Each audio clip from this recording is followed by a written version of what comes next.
Good morning. This is Larry Green from San Juan Islands Community Network, and today we have Dan Mays and Helen Machin-Smith, and we're going to talk to them about their years of work in the community, making a better community with Stage Left and all the other wonderful things they bring to the islands. So Dan and Helen, beginning with the story of how you came here to the island. We came here to the islands back in, what year was it? 1970? No, 19. I can't remember. We came here in the early 90s. That's right. And just to visit. And we vacationed on Orcas Island for a number of years. In fact, the first time we came over to San Juan, it was so busy, we turned right around and got back on the ferry and went right back to Orcas. But we'd been working in professional theater for many years. We were at the Oregon Shakespeare Festival and all over in Seattle and stuff. And we knew we were always going to do theater. So we started looking at this island because I had had a major heart attack when I was 36. And that was 1986. And Helen wanted to get me out of Dodge and brought me up here to show me the islands. Having grown up in the Pacific Northwest, I didn't even know these islands were here. And so we eventually decided to move here, and we fell in love with this island, and we realized that there was just more going on, would be better for a theater company. And that's kind of how we started. I should say that the reason that we came to the islands was specifically because of Dan's heart attack and sort of readjusting our lives.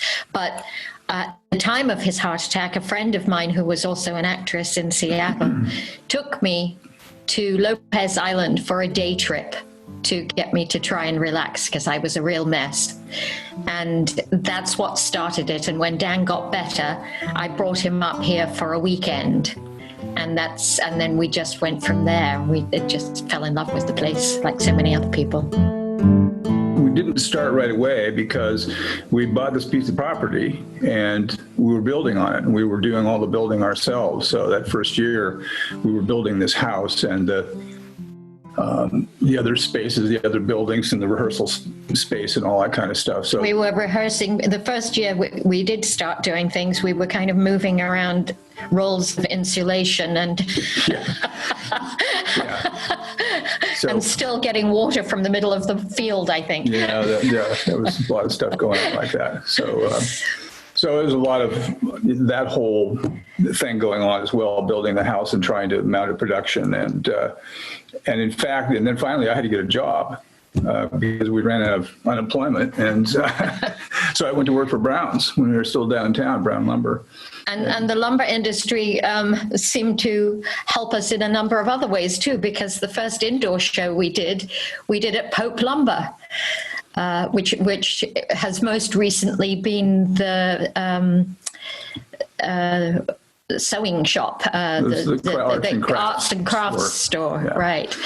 But yes, and we got some bits of tubing, large tubing, and put candles on top, and did The Lion in Winter by candlelight, basically. Yeah, even had fire burning inside in those days, and then the fire marshal came to the show, loved the show, didn't have any problem with the candles and stuff being lit. It's all changed now. It's all gotten very, what it is. But so there was a lot of stuff, going on. I had this one summer when we did two plays in repertory. We did not As You Like It, Twelfth Night and Macbeth. And I was playing both Orsino and Malvolio in Twelfth Night and the title role in Macbeth, and working 45 hours a week at the lumberyard. So I didn't have much patience with actors who arrived to say, "Oh, I'm just so tired, just don't feel like doing it today," So anyway, that's kind of how we've been with stage left for the last 21 years. It's a lot of work. And the first time that we put up a set, which was the very first show we did outside the Tempest, which was the first show we ever did, we just used a piece of carpet and a couple of blocks, and the carpet got reused on an after the show party that out in False Bay on a raft. So it's a great party. So we started very humbly. We're still pretty humble. I think we're pretty peculiar, actually. I don't think many people would have thought that this was possible, including ourselves at some point.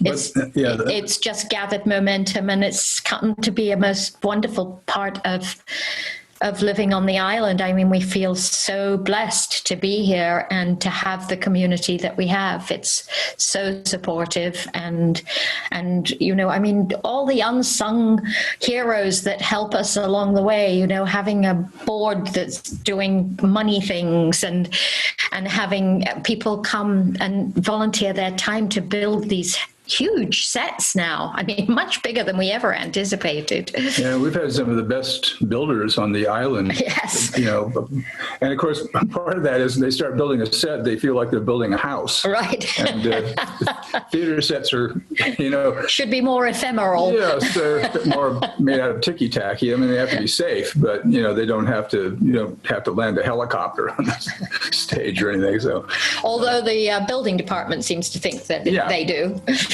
We have a rather silly situation where the building department insisted that we have a proper basis for our stage, even though it was changing every year. And so we had to bring in a whole lot of earth. So now in the dewy evenings, my actors are at great risk when they come off the stage because they have to get down the grassy slope. Yeah. Yeah, so it's actually much more unsafe now than it was before. Yes. And they wanted us to put railings around everything too. Like, kind of hard to see your actors on stage when you got railings in front of them. So I had to contact the technical people in Ashland that we're friends with and ask them to write letters to explain what an outdoor stage does and what it should look like.